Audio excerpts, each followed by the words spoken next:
much to everyone's chagrin, we're going to do horror this week. Sorry, guys. Sorry, we're doing horror this week. All right. I know. It's your I week. love horror. Yeah, okay. I'm still trying to give you the stuff to watch you still need to watch, though, Danny. I've watched a lot of You stuff. have. You've watched a lot, but you haven't gotten into the deep dive. Wait, are you giving her homework? Oh, I will. If she asks for it. I have so much homework already from Bowles. Like, it's just, I have a very long list of like classic movies I have to see, but I'm making really good time, and I'm really enjoying like psychologically scarring myself as an adult as opposed to a child, you know? It's a very different experience. It is. It absolutely is. You know, It's much more valuable. Your brain's a little less squishy, so you really have to chisel the trauma in there. I know. When I was a kid, I stopped watching horror movies for a long time because I saw like a minute and a half of a movie called Snake. Oh, that movie? Yeah. Where it had someone sitting on the toilet and the snake came up and bit him in the crotch. No. And I was like, no. And I couldn't poop for like 3 years. Oh. I was like, nope. Sidebar. I want to know how that works. It must have been something once it finally know. came out. Yeah, dude, it was something. That's for sure. This is actually a horror movie about that. Anyway, it's called Chud. We're talking about not just like our favorite horror films or anything, but actually horror franchises and horror movies that deserved a good sequel that maybe never really got the good sequel that it deserved. Or maybe it got some good sequels and we'd still want to see another one anyway. Okay, I was like, this implies that some don't deserve a good sequel. Yeah, no, I mean, there's lots of shitty horror films, don't get me wrong. I think there are even a lot of horror films that were bad in the initial get-go, but they had a good premise and could, you know, be reincarnated. That's true. I absolutely agree. But again, horror junkie, give it to me in my vein. I'll watch anything. Fantastic Fest is coming up. Anyway, That's I'm Chris. Lose you. Sorry, I'll just talk about Fantastic Fest for a half hour if you want me to. I'm so excited. No, get out. Sorry. I'll entertain it. Yeah, no, they already played Get Out at Fantastic Fest. Anyway, I'm Chris from OneOfUs.net, and joining me is Martin Thomas. You'll see me at Double Toasted. And I'm Danni Danger at Bella of Lost Souls and Screen Fanatic.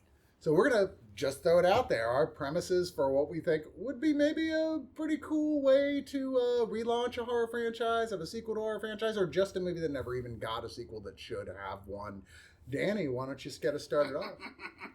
Oh my God, that was an appropriately evil laugh. Okay, so this feels like it should exist already, but doesn't. But I would really love to see like a Hellraiser chapter that takes place during the Victorian era. It feels so quintessential, like you have the greatest history, you know, the greatest time in history of like moral superiority and sexual shame. And then you have Hellraiser, which is basically like somebody's BDSM fantasy gone like 3 steps too far. Sure. Get most like BDSM clothing seems like it was directly evolved out of the Victorian age clothing anyway. Like the bodices and what have you. Right, like, and coincidence? I think not. As if the Cenobites showed up, no one would really bat an eye. Yeah. At first, anyway. Right? Yeah. I mean, all of those nails in his face are just penance. He is paying penance because the Lord requires penance for your sins. They'd be like, oh, he's a Franciscan monk. I mean, that's a new thing. But those guys are wacky. I think there's a lot to be done with the Hellraiser universe in the context of like sexual repression throughout history. Sure. Martin was saying something before we started filming about including the Marquis de Sade in one of those stories. Yeah. They could be the ones who invoke him. He would be it'd be a great way to launch it, but that's the main character. Yeah. And like, wouldn't it be amazing to just watch 2 hours of the Marquis de Sade fucking around and finding out? Because that's all that movie would be about. And it would be amazing. And I would watch it and be like, here for it. Like, oh, you think you kinky? Okay, buddy. Take a seat. I'll see how kinky you are. At the end, he'd just be the dog sitting in the room with fire with a coffee cup. This is fun. Well, especially if you spent the whole time thinking, oh, he's ended up so tortured, and I bet he wished he'd never done this. But at the end, he looks at the camera and he smiles. Woof. This is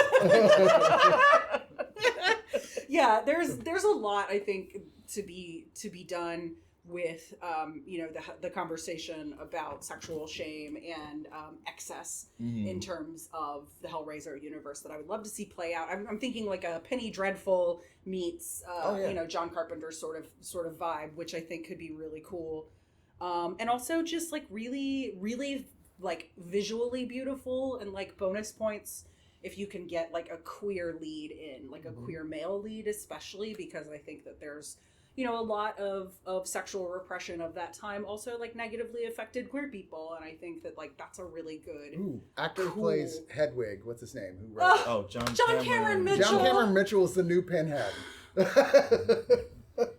I'm not into it. No, that's actually pretty. We good. have such sights to show you. I mean, I have to Are we say gonna that's make one it of a my musical? Because it could totally work. yeah. Oh, I'm in. So 100%. this has gone off the rails in like the best way possible. Yeah, I wouldn't be mad about it. I would love to see it, but that's one of my favorite things about the Sandman series. Actually, is like they used the hell out of some John Cameron Mitchell. They did. Like, I was happy to see it him. was very well handled. Okay, anyway. Perfectly cast. Yes. This was going to happen. It was only a matter of what would bring her to the Sandman series. Yep, pretty much. That's like all I've been able to talk about, and all your goth friends have been able to talk. Like, you know, it's fine. Just Yeah, if any of your goth friends stopped answering their phone or responding to texts or whatever for like a week, well, you know what. Sandman. Yeah. I'm That's what actually we were doing. That's what really we were doing. excited that we are heading into the later season of Sad Boy Summer. I think this summer has inadvertently become Sad Boy Summer thanks to Tom Sturridge and the Sandman, and I'm so happy about it. Like, I just love it. I just love the rebirth of goth. I work at a Yes. movie theater as a manager, and I walked into the back the other day, and the kid who's in the kitchen was playing Sisters of Mercy. Oh. And I was like, what is happening right now? Yeah. Oh, I love Why it. It's is this so beautiful. amazing? Yeah. Anyway, Martin, you. Well, something that you brought up, which normally I'd be like, look, I saw the horror movie. I just want everybody to live and the villain to die, the monster to die, and I'm not even thinking about bringing them back. That's so sweet. Yeah, no. Honestly, if I watch a horror movie and everybody dies, then I'm angry. I'm like, well, that was just a waste of my time. You gave me hope for nothing. I don't want this thing back. I don't even You want the are a post-credit precious scene. little when they jelly die. bean. Yeah, yeah. Yeah. However, something that you brought up that I think would be a good sequel would be a sequel to the recent Invisible Man, the one with Elizabeth Moss, where So great. yeah, and with the way that ends, there's no reason why she couldn't. She has the suit. The next one could She be uses it at the end Yes. of it to great effect. She Yes. shows that she is willing to do some pretty dark stuff. yeah, and it's a good chance for her to go out and be an avenging angel. And there's a lot of dudes out there who deserved it. I don't know if you guys have watched the recent documentary on Woodstock '99. No. Oh God, no! But Oh, I know boy. what you're talking Oh. about. What a mess that was. Oh, you gotta watch it to really see what a mess it Yeah. was. Okay. Like you know it was a mess, but when you watch this 3-part thing, it It's not a safe place to be a woman. no, for not sure. not at all, not at all. I mean, It's like Woodstock, except instead of hippies, it's like dude bros. it's What? it's wall to wall. All the dudes who watched Fight Club and got the wrong message out of it, Oh, boy. and by the third day, it's just That's a hard one. Mud. it's apocalypse rape-a-palooza. Yeah. It was bad. so with something like this, she could go to town. Yeah, and writer Leigh Whannell, who also did a movie called Upgrade, which is fantastic. Oh yeah, upgrades. Which is like, don't watch Venom, watch Upgrade. Yeah. It's a similar idea, but good. with an actor who looks just like Tom Hardy. Tom I Hardy. know, it's funny It's how funny. much. How much you watch it like, wow, it looks like Tom Hardy, and this movie plays out like Venom, except it's really good. The Invisible Man is, I hate I think, Venom. kind of a modern horror masterpiece, and sadly unwatched by a lot of horror fans. Is that right? Who got the idea that, oh, this is more of a drama. It's on my I list. guess. You don't have to like live person subtweet me, okay? I mean, Elizabeth Moss is a personal favorite of mine as an actress, for sure. I think she delivers a tremendous performance. I think it is one of the most interesting films about toxic masculinity I've ever seen. Yeah. And is deeply satisfying if you hate toxic masculinity. True. Oh my goodness. Okay. And the idea of, like the original Invisible Man films, which spawned numerous sequels, including one I haven't seen yet, where apparently he becomes a secret agent that's considered to be the best of the sequels. Listen, Oh, really? Universal Yeah. Monster movies sequels is a whole other episode. Oh, yeah, exactly. But yeah, I could totally see that next one being like, well, screw it. We'll just change the theme here from, sort of a stalker, scary terror film to a revenge movie. Sure. Sure, and it would be a huge morality play. Oh, of, yeah. Has she gone too far? Yeah. Maybe not. Yeah, agreed, 100%. Oh, gosh. What is the really popular movie that came out, I think, last year that was really jarring? The story about like a girl who gets revenge. I know exactly what you're talking about. I was just trying Promising Young Woman. Just trying to remember the name. That's exactly what I was thinking. Yeah. Is that this would be sort of in the spirit of Promising Young Woman. 100% do that, but with this technology where she can make herself invisible and is making the choice to go be in this avenging angel, as it were. I've said mine before on other things, but I'm still so in love with the idea, and it's cheating a bit because it's horror comedy. But one of my favorite horror comedies of all time, and I said it, of all time, is This Is the End. I never get tired of rewatching it. It's got such a great cast of guys who all clearly love the shit out of each other and party all the time in real life.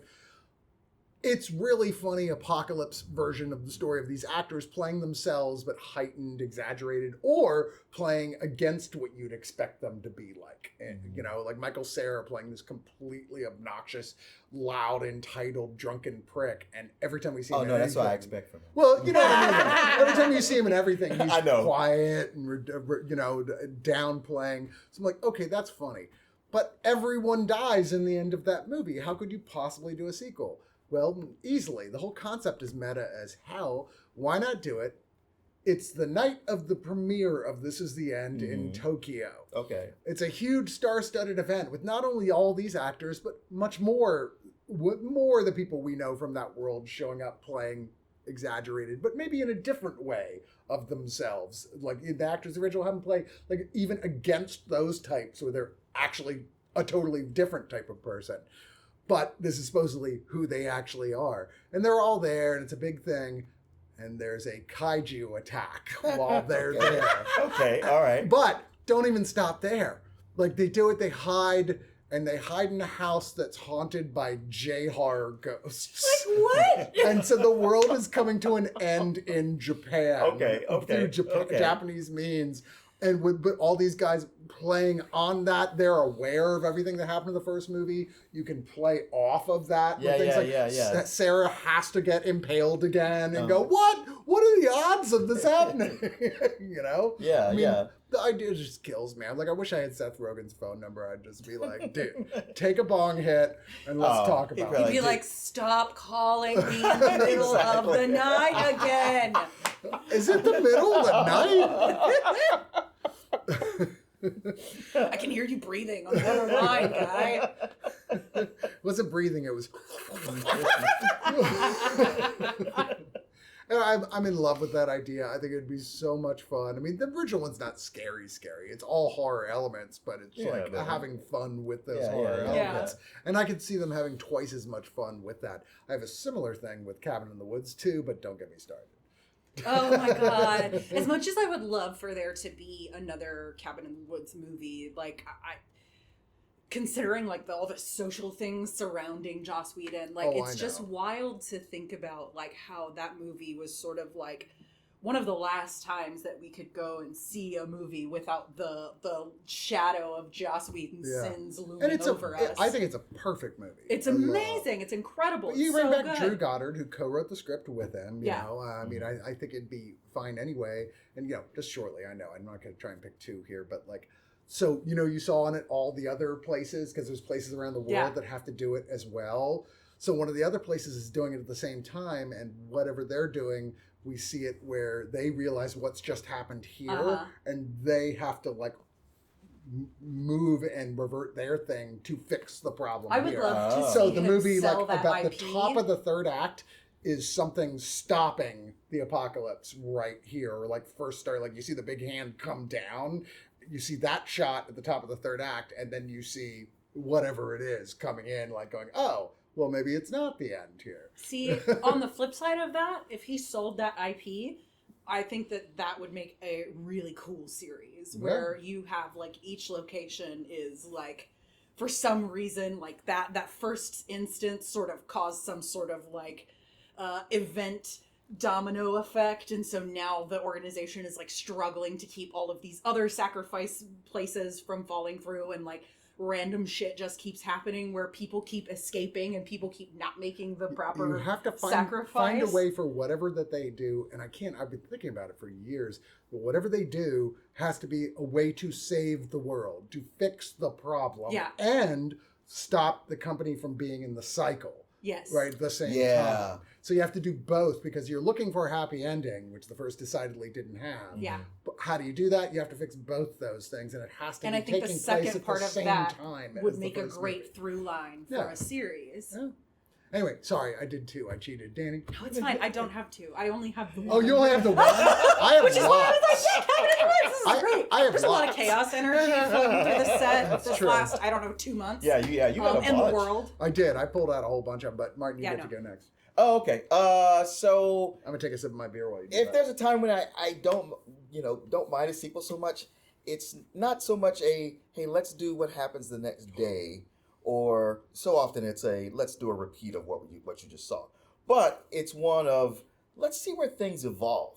So what, we had 28 days later, see 28 years later, where all these wild, rabid, can you call them zombies? I don't know. There's a lot of qualifications in the field. We see, all right, so there's undead zombies, Right. that can be caused from any number of things. There's viral zombies who aren't technically dead. Yeah. They're affected by a virus. Yes. Right? Those are the two main ones. And then in both, you can have fast or slow zombies. Okay. Obviously, 28 Days was viral, but fast. Yes. Right? So where do you go from that if it was going to be 28 years later? Most things, there are a few movies that have played with the idea of like zombie apocalypse decades later, but they're always just Mad Max ripoffs type They're of thing. Mad Max ripoffs, you know? and they come down to like, well, here's an enclave of humans, and they built a small society, but now they're gearing up for a big war. Yeah. I feel like The Walking Dead beat that dead horse into a pulp. Yes, and into a zombie itself. Yes. So instead of that, sure, in the opening, it's like, yeah, they tried that, it didn't work. The way the zombies were in 28 Days Later,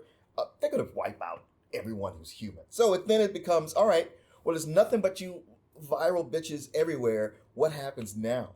They have to in space. well, they have to evolve into some sort of society within themselves. They got to get something going, since they're not eating each other. And from there, we see, even if they're just communicating through grunts, even if it's a comedy, but something with the way they have to work it out. And of course, there would be a civil war within that community. Mm-hmm. So it's sort of what they took Planet of the Apes to. Yeah, no, I like that. Okay. It's funny, when I wrote it down, my idea was kind of like, what if they figured it out? They didn't fix the problem, but they figured out a way for society to just continue, and they just have like, well, this is the thing. They already did that with the ending of Shaun of the Dead, though. But you're talking about like I Am Legend. decades later. Where the one guy's killing them, the vampires, and they're trying to like get across you like, dude, this is what we are now. You're the problem. Well, yeah, you are the problem. We figured out a whole society thing, but the idea is like, okay, we still have this problem, but we've rebuilt society just that countering for this, and you have to find something that like, okay, well, shit goes terribly sideways as well, and you can make it sort of like a Logan's Run almost type of scenario, where you get like very like, okay, future, it looks very different as it would, not like Logan's Run, mind you. I doubt everyone's wearing opalescent clothing togas, but Don't take that away from them. Yeah. They might like that. They might. I was on board until you said that. I know. It makes it much better to eat someone's flesh when they're wearing those clothes. Every day I want my black jumpsuit. Silver jumpsuit. Was it the Silver. The Sandmen, didn't they wear black with like a color band across? I don't know. Okay. I want the jetpack though. They Oh, have yeah. those, but they last for like 20 seconds. Yeah, of course. It's like, you need one that lasts like a good hour. No, you need that Stark arc reactor. Yeah, exactly. But no, I love that idea of like, I like the idea of horror movies after they're done, long after they're done. How did we adjust and adapt? I always love that idea. Like, the horror movie already happened. What happens now? Right. You know? So that gives me an idea for a second one that I did forget up until now. See, it was in there. It was just knocking around, and you're going to appreciate this one. I would love to see a new version of Behind the Mask: The Rise of Leslie Vernon. Oh, nice. But from I would like to see, of course, obviously, like his reappearance. I definitely would like to see the final girl Angela show up towards the end, very much in that mimicking Sidney Prescott kind of running Scream 5 plot sort of gig. But I think that the use, the thing that made this movie really unique and original and fun was this mockumentary style. And this was, this was in the mid 90s, late 90s, sort of after the whole teen horror boom. This is one of the movies that one of the really incredible movies that sort of got lost in the shuffle. That over the years has just become like a cult classic and one of my personal favorite. It's the reason I'm into horror, to be honest. Huh.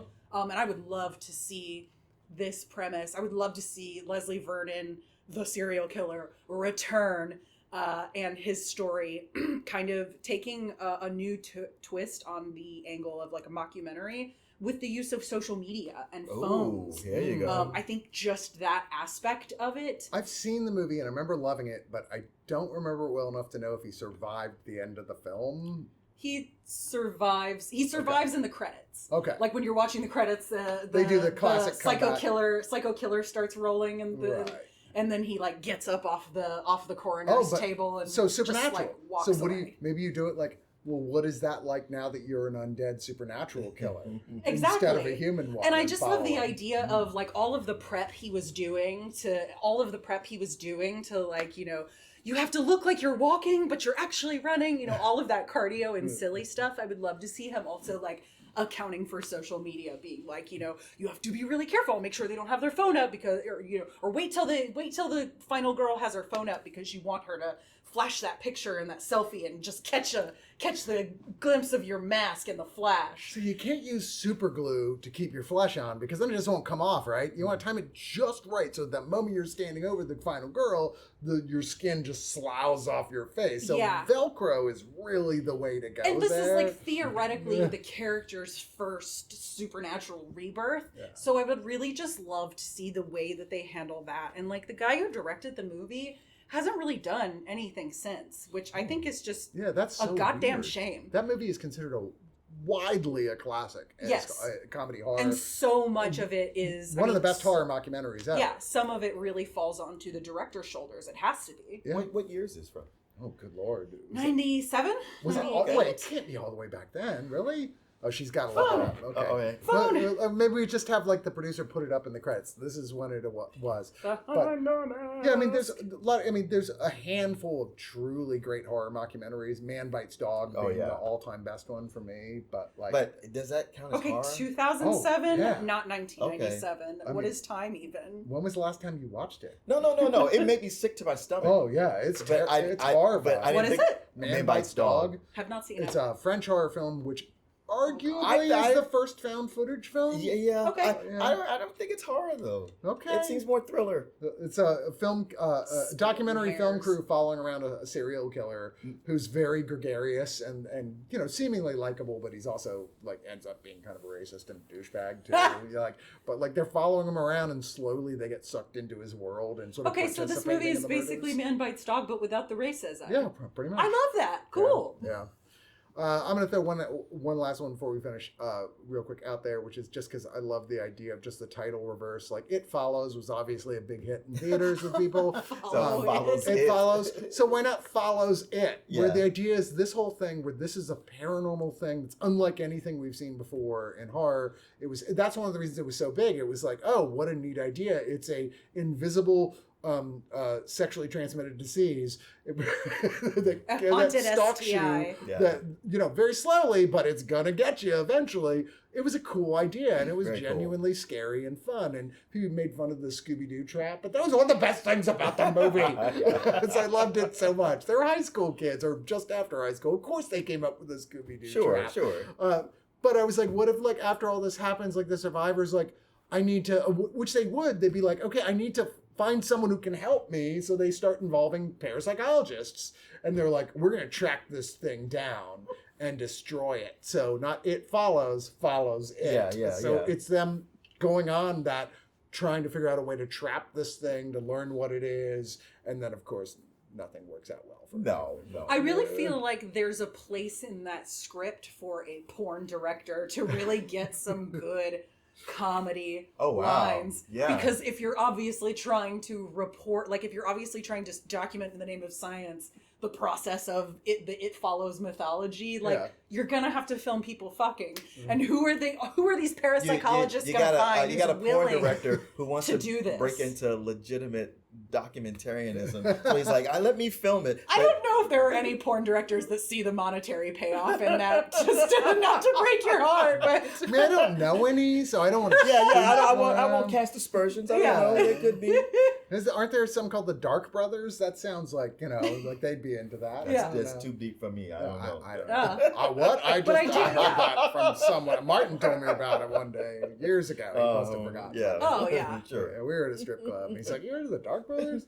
Anyway, I think there are any number of really great, hilarious, charming porn stars who you could potentially pull into that script. Oh yeah, you're right. And just give you like a full on sex positive, hilarious, just pay horrific Nina take. Hartley to do whatever. Yeah. She's like one of the old school sex stars who came out very sex positive. She's and, amazing. Is a lecturer and all that. Yeah, It's, you can amazing. take classes. Yeah. If you are in all seriousness, if you're ever into BDSM and how to do it safe, Nina Hartley is an incredible Or Annie Sprinkles resource. Yeah, I love Annie Sprinkles. I do.